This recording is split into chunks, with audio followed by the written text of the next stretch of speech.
ஓம் D Adishakti Neelambari Narayani நமஸ்துதே நமஸ்துதே நமஸ்துதே நமஸ்துதே. சிவபெருமானுடைய சிறப்புகளை நம்ம ஒரு பாடிட்டு வந்துட்டு இருக்கோம். இந்த லோகத்திலே ஒரு ஒரு அம்சம் 8 திசை வாழ்ந்துட்டு இருக்காங்க.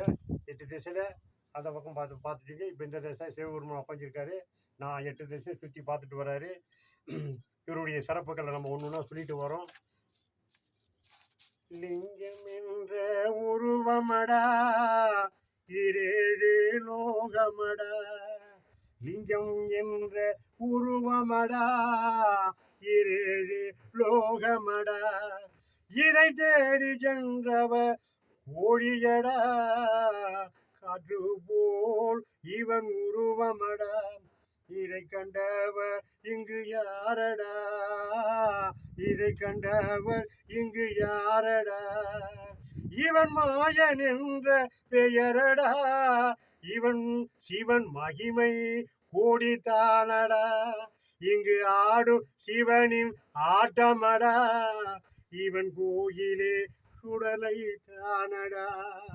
இங்கு ஆடும் சிவனின் ஆட்டமடா.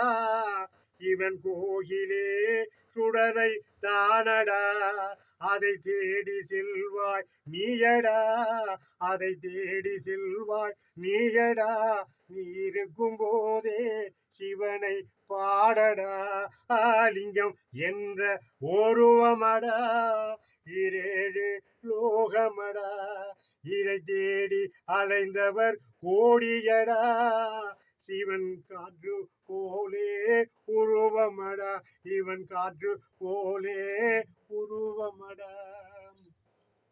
இந்த தீமை இருக்கும்போதே சிவபெருமானுடைய சிறப்பை நம்ம பாடணும், மனசால தேடணும்.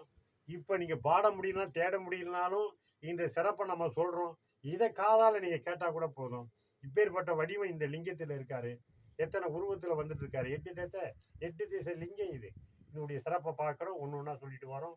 ஓம் டி ஆதிசக்தி நீலாம்பரி நாராயணி நமஸ்துதே நமஸ்துதே நமஸ்து. லைக் பண்ணுங்க, ஷேர் பண்ணுங்க, சப்ஸ்கிரைப் பண்ணுங்க.